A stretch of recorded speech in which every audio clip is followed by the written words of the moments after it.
আসসালামু আলাইকুম। একজন ৮৭ বছর বয়সী বৃদ্ধ যিনি মৃগী রোগে ভুগছিলেন, তার উপর চালানো হচ্ছিল ইসিজি স্ক্যান।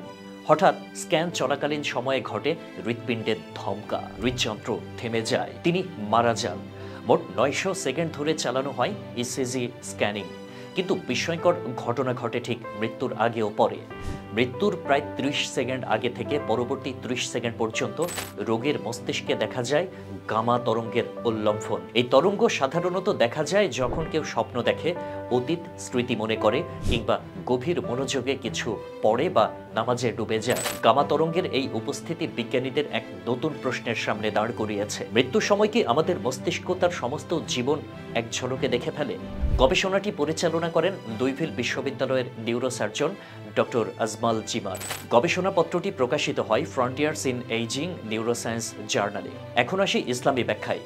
ইমাম ইবনু কাসির রহমতুল্লাহ আলাইহি বলেন, মৃত্যুর মুহূর্তে মানুষের সমস্ত কাজের চিত্র তার সামনে আসে। সে বুঝতে পারে তার অবস্থান কি হতে যাচ্ছে। ইমাম গাজ্জালী রহমতুল্লাহ আলাইহি বলেন, মৃত্যুর সময় মানুষ তার পাপ ও সৎকর্মের স্পষ্ট চিত্র দেখতে পায়।